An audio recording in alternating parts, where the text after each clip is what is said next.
Hi everybody, this is Valentina from the Real Italian Kitchen. Welcome to my new kitchen where today I'm going to show you how to make a delicious stew for everyone who's going into some cooler months at the moment. In Philly it's getting cold, so I'm in the mood for soup today. Some of the ingredients we're going to use are a sweet onion and a carrot to flavor the broth. I've got some portobello mushroom right here, some cannellini beans that we're going to puree so that they give a nice thick texture to our stew. And this is Dino kale. You can also sometimes find it in the store labeled as Italian kale, and in Italian we call it cavolo nero.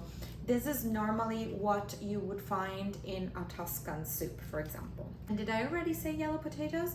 We're gonna use some yellow potatoes. So lately I'm all about the Instapot because it is convenient. It is a plug-in pressure cooker for those of you who don't know it, and the cooking times are much more accurate than using a stove pressure cooker. So I've been using this a lot for soups. They are done in 6 minutes or less, and I think is totally worth it. Today, I'm also showcasing my new knife, which is a Nakano, made in Japan. The handle is made out of olive,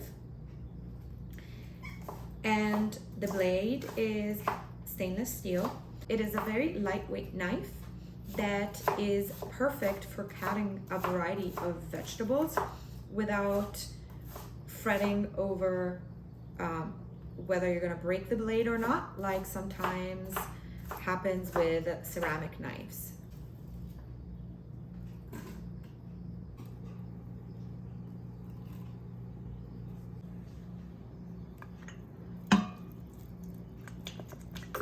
I've washed and peeled my potatoes, carrot. I'm lately thinking that less is more when it comes to vegetable soups, and I've been trying to use less ingredients and just the ones that I need, because I used to make these huge soups that had a ton of ingredients in it and they all ended up tasting the same.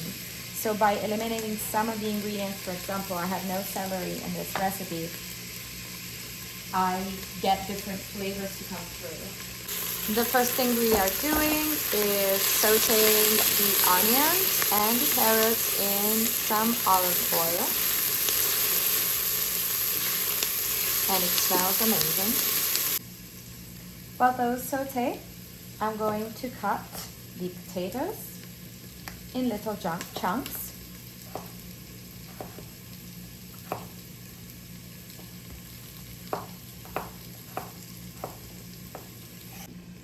Let's see how the Nakano knife does with a little mushroom.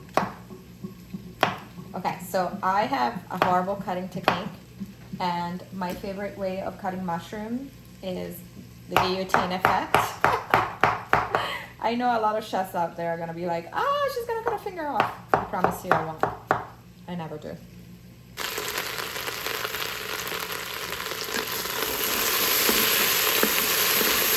You see how the onions have gotten a nice browning on them, and some of the potatoes as well. I'm going to add the water, add the greens, and then lock it all down and cook it on high pressure for 6 minutes. And we are not going to take the stems away from these greens. This hard part here, we're gonna leave it because it's gonna cook down anyway, and I'm gonna make some nice little stripes.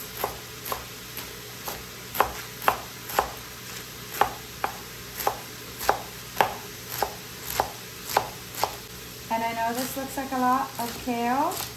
It was a little bit more than half of that bunch. But don't forget that greens reduce down as you cook them.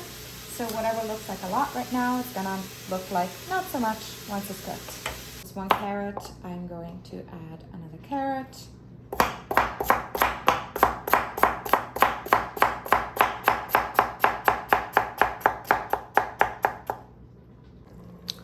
And this is what it looks like right before I close the lid. I put 1 cup of water because I want this to be more stew-like. And I know the vegetables are going to release some water. I don't want to add more than 1 cup.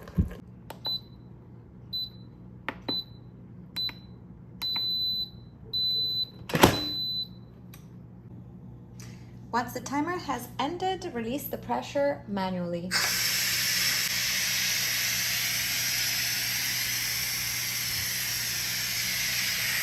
And I'm just gonna show you a little bit of my kitchen while this happens. Look at this beauty.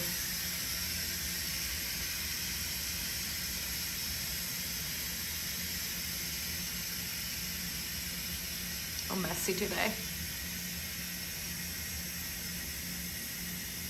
This is Mela. Hi, Mela. Can you sit? Mela. What a good girl. It's perfect. It's perfect. Look at that. Cooked to perfection. And we're going to blend, and if you get a little bit of vegetables, that's totally fine. We're gonna blend the beans to make sort of a cream, and I have added salt to the beans because I forgot to salt the soup. Nice thick paste. We are going to return the Instapot to saute for a couple of minutes so that the bean paste can fully incorporate with the other vegetables. You can taste it and adjust with additional salt or black pepper if you would like. All right, once you are happy with the consistency and the thickness of your soup, you can hit the cancel button and the heat will slowly reduce, and you can start plating your wonderful soup. Look how delicious that looks. That's a lot.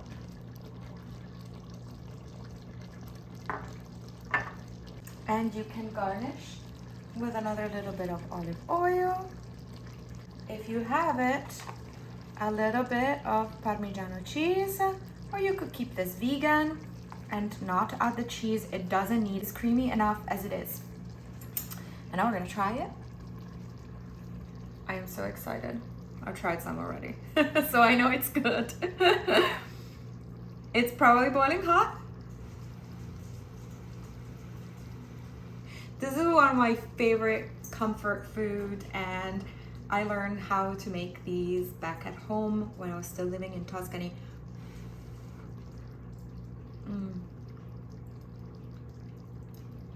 So good. The vegetables are still firm, they're not overcooked. The mushrooms were so fresh, the kale was delicious. Well, it's been a pleasure showing you how to make this. But now I'm hungry and I can't wait to sit down and go eat it. You can serve this on top of a beautiful piece of toasted bread if you're allowed to have it. I'm gluten-free, so I've got some gluten-free crackers that I'm gonna add to it. And hey, a glass of red wine. Cheers! Thank you for following The Real Italian Kitchen.